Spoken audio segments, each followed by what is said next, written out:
Right, guys, can everybody see that okay, yeah? Yep. Can everybody hear me all right? Because I've got to be a little bit quieter here because of the residents. Okay, can everybody hear me all right at the back, yeah? Yeah. At the front? Yeah. Cool. Right, guys, so let's not forget, 2 women murdered in 45 minutes under the nose of 2 different police forces in 2 different parts of London. No wonder the superstitious Victorians believed whoever committed these atrocities was some kind of devil from hell. But this devil from hell was not done yet on the 30th of September 1888 because he would leave the one and only piece of evidence inside of this very doorway right in front of you, okay? Now, as you can see from the roundels right up here in the picture from 1888 and the roundels just above the takeaway sign, it's the very same doorway. This is once upon a time number 108 to number 119 Wentworth model dwellings.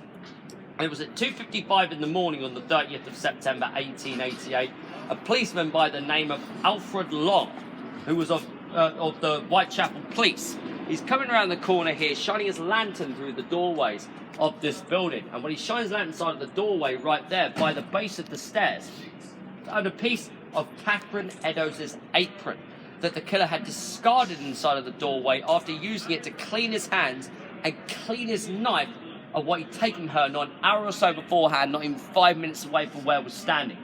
But some would say that's not the only thing that the killer left inside of the doorway of the Wentworth model dwellings. Because some would believe that he wrote a message, again, written on the black brick wall in chalk, with these words: "The Jews are the men that will not be blamed for nothing." Now, this could be a cryptic message from our killer or a piece of anti-Jewish graffiti. We still do not know. If it's meant as an anti-Jewish message, then our killer does not know how to spell Jews correctly, because obviously you do not spell Jews J-U-W-E-S. Now, do you? Also, not be blamed for nothing is a double negative, but I'm not going to get to that right now. Thing is, whatever this message may or may not mean, we have no photographic evidence of it inside of that doorway, because before it could ever be photographed, the Commissioner of the Metropolitan Police, Sir Charles Warren, turned up at this spot at 5 o'clock in the morning on the 30th of September 1888 to view the message. And as soon as Sir Charles had viewed the message inside of this very doorway in front of you, he had it immediately destroyed. Now, this could seem a bit fishy. Forgive the puns, these were outside of a chip shop. But why would the Commissioner get out of bed, come all the way down here to Whitechapel to view this message and then order its immediate eradication? I mean, some people believed that J-U-W-E-S was linked to the Freemasons, and he was a high-ranking Freemason, and he wanted to actually cover it up to cover up the fact that his brotherhood were committing the murders. Others believed that he had it erased to actually spite the City of London police, who wanted to have the thing photographed, so he was actually in spite erasing it. None of that's true, guys. The reason why Sir Charles Warren had that message destroyed from that doorway is a hell of a lot simpler. He had the message destroyed to protect the people who lived in that building. Because 95% of the people who lived in that building right there were Jewish. It would have only taken one idiot to say that the Jews were responsible for the murders, and there would have been anarchy on the streets. So Sir Charles Warren has nipped it in the bud to protect the people of the East End, and I commend him for that. Don't get me wrong, I still think he's a bit reckless. If it was me, I would have just wiped the Jews bit away, had it photographed, and then gave it to the City of London Police, and then had the whole thing erased before anybody from Petticoat Lane Market saw it, and there would have been a riot on the streets. But I think, thinking on his feet, he's done the right thing. But at that point, it didn't really matter. Because now at this point, you've had 5 women murdered in a very small geographical area in a very small amount of time, okay? Didn't really matter to the newspapers, because now they can start referring to the killer by the name they want to refer to him as. They can now start calling him Jack the Ripper. But the problem that the newspapers have is they don't know when to really tone it down. All the newspapers really want to do is they want to ramp it up to 11, and they want the people buying the papers. So what do? They sensationalize it. Like any tabloid you see in this day and age, they will really just show you the brutality of it, okay? So if you look at any old newspaper from 1888, you'll show that they've got illustrations of what the lady looked in life and then what she looked like in death, okay? They'll show you all kinds of gratuitous images of them found at the scene of crime. If that didn't help, Well, they could always just give you an idea of what the killer may have looked like. I mean, he first started out his days as Mr. Skeleton Face. Ooh. I'm actually a little bit ashamed to say, guys, I very nearly got that tattooed on me when I was 20. I'm actually quite glad I didn't. And then he became Mr. Jumpy Man. Woo!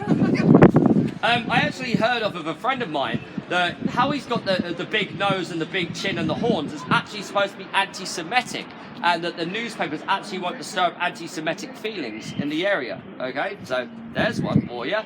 He also became the figurehead of death himself.